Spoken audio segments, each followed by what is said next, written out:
If you've ever been told to charge what you're worth and walked away more confused than before, you're not alone.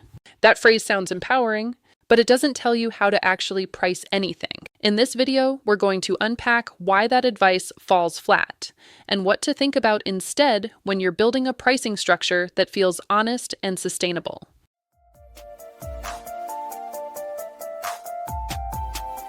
Let's start by being honest about something. Charge what you're worth is one of the most repeated pieces of advice in the photography community. You'll hear it in Facebook groups. You'll see it in YouTube comments. You'll find it in practically every business course. And on the surface, it sounds like exactly what you need to hear. It sounds encouraging, empowering, like permission to ask for more. But here's the problem. It doesn't tell you anything practical. When someone asks, "How should I price my sessions?" and the answer is, "Charge what you're worth." What does that actually mean? Your worth isn't a number. Your worth isn't measurable. And tying pricing to self-worth creates a really dangerous dynamic because when a client says no, it doesn't feel like a pricing issue. It feels personal. It feels like rejection, like you weren't good enough. And that's not a healthy way to run a business. Pricing is not a reflection of your value as a human being. It's a business decision. And business decisions should be grounded in reality, not self-esteem. Now, I want to be clear. I understand why that advice exists. It's trying to push back against undercharging. And undercharging is absolutely a real problem. Lots of photographers price too low because they feel like they aren't good enough yet, or because they're afraid to ask for more, or because they don't fully understand what it costs to run their business. So the intent behind charge what you're worth is good, but the execution falls apart because it gives you no framework. It's motivational language dressed up as business advice, and those are not the same thing. Let's pause here for a second. If you've ever felt paralyzed by pricing, unsure what to charge, second-guessing your rates constantly, feeling guilty when you try to raise them, I want you to hear something clearly. That's not a confidence problem, it's a clarity problem. And clarity comes from understanding what pricing is actually connected to, not from believing in yourself harder. Now let's talk about what charge what you're worth gets wrong structurally. It frames pricing as a feeling, but pricing is a system. And systems need inputs. Things like what it costs you to deliver a session, how many sessions you can realistically take in a month, what income you need your business to generate, what the market looks like in your area. Those are concrete things. Those are things you can actually work with. Your worth is not a concrete thing. And building pricing on something vague creates instability. It creates pricing that shifts based on your mood, or your confidence level that week, or whether the last client seemed happy. That's not sustainable. Another thing that phrase gets wrong is that it implies there's a correct number hiding somewhere inside you, and if you just believe in yourself enough, you'll find it. There isn't. Pricing is built, not discovered. And the process of building it is actually pretty logical once you stop making it emotional. Now, here's something I see a lot when I work with photographers one-on-one. They've been told to charge more. They've tried to charge more. But because they don't understand why the number makes sense, they backpedal the moment a client pushes back. They discount immediately. They apologize for their rates. They offer extras they didn't plan on offering, and then they feel worse than before. That's not a confidence problem. That's a structure problem. When you understand how your pricing was built, you can hold it because you know it makes sense. You're not guessing. You're not hoping. You're standing behind a decision you can explain. Let me ask you something directly. Have you ever looked at your current rates and thought, "I honestly don't know why I charge this"? If the answer is yes, comment below. Because that's more common than people admit. And it's where a lot of pricing confusion actually starts. Not from charging too little, from charging without a reason. In the next section, we're going to break down what pricing is actually connected to, so you can start building numbers that make sense, instead of feeling for them in the dark. If this is already making pricing feel less personal and more structural, that's exactly where we're headed. Subscribe if you want to follow the rest of this month. We're spending all of April on pricing and business structure, and each video builds on the last. Now that we've pulled charge what you're worth apart, let's build something more useful. Pricing is not a feeling, but it's also not totally arbitrary. It's connected to real things. And once you understand what those things are, pricing starts to feel a lot less scary. The first thing pricing is connected to is cost, not just gear, not just editing software. All of it, your time, your travel, your equipment, your editing hours, your communication time, your education, your insurance if you have it, your backup drives, Most beginners price based on what they think sounds reasonable without ever actually calculating what a session costs them to deliver. That's a problem. Because if your pricing doesn't cover your costs, you're not running a business. You're subsidizing other people's photos with your own time and money. And that's exhausting.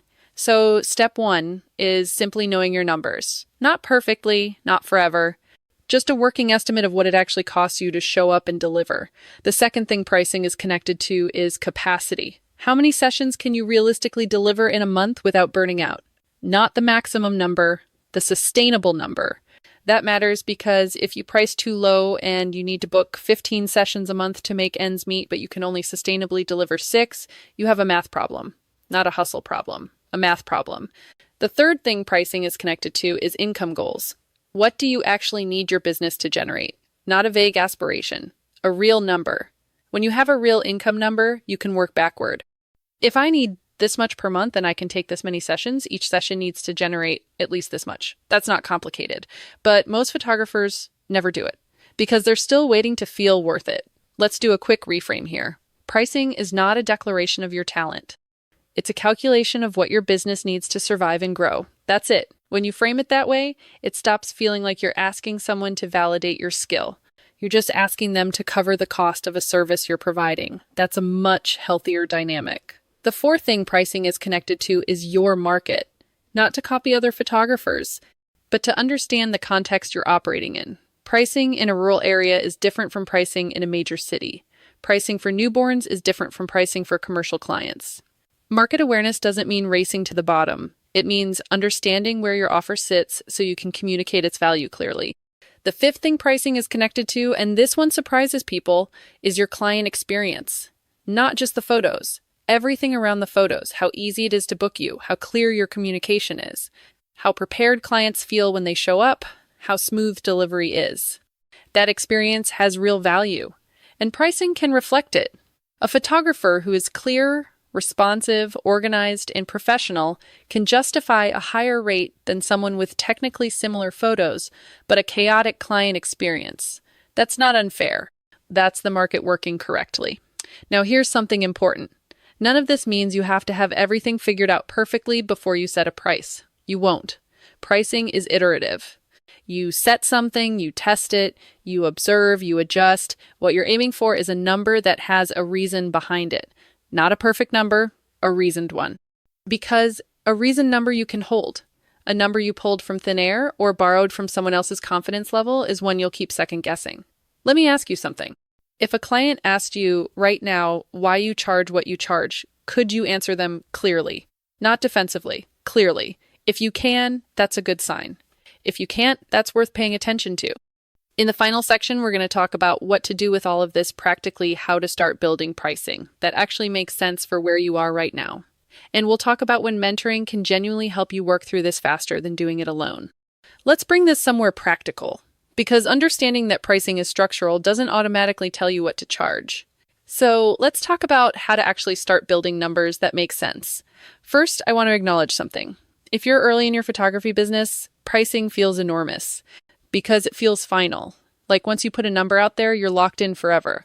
You're not. Pricing changes. It should change. As your skill grows, as your workflow improves, as your client experience gets stronger, your pricing should reflect that. So start with something workable, not something perfect. A simple starting framework looks like this. Add up what it actually costs you to deliver one session. Decide how many sessions you can sustain per month. Determine what income you need that to generate. Do the math. Then add a cushion for the unexpected things, the reshoots, the difficult conversations, the slower months. That gives you a floor. The minimum that makes sense. Not what you'll always charge forever, just where the floor is. Now, here's where a lot of photographers get stuck. They do this calculation and the number feels too high. Higher than they feel comfortable asking for. And so they ignore the math and charge less. And then they wonder why they're exhausted and underpaid 6 months later. The math isn't the problem. The discomfort with the number is the problem. And that discomfort is something worth working through, not around. Let me do a reflective beat here. Think about the last time you felt genuinely uncomfortable quoting your rate. What was happening underneath that? Was it fear of rejection? Was it not feeling skilled enough yet? Was it uncertainty about whether you could deliver? Those are different problems, and they have different solutions. Fear of rejection is a sales and positioning issue.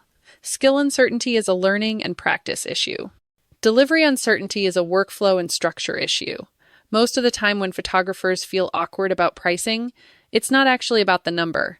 It's about one of those underlying things. And understanding which one it is changes what you work on. This is exactly the kind of thing that's hard to untangle on your own, because you're too close to it. It's easy to see the symptom pricing feels uncomfortable without seeing the root. This is one of the places where working with someone directly makes a real difference. Not a course, not another tutorial. A real conversation with someone who can look at your specific situation and help you see what's actually getting in the way. If that resonates, I do offer mentoring specifically for photographers who are at this stage. We work through pricing, positioning, workflow, and the practical questions that tutorials don't answer. The 5-lesson mentoring plan is where most people start. It's focused, it's direct, and it's built around your specific situation, not a generic framework. The link is at savvyshutterbug.com if you want to learn more. No pressure. But if you've been spinning on this for a while, sometimes the fastest path forward is just a real conversation. Now let's close with something steady. Pricing is not a measure of your worth. It's a business decision. And business decisions get clearer when you understand what they're connected to. You don't need to believe in yourself harder. You need a framework. And framework is buildable. If this video helped you see pricing differently, subscribe. Next week, we're going deeper how to actually price your sessions when you're just starting out. Concrete, practical, no vague inspiration. I'll see you then.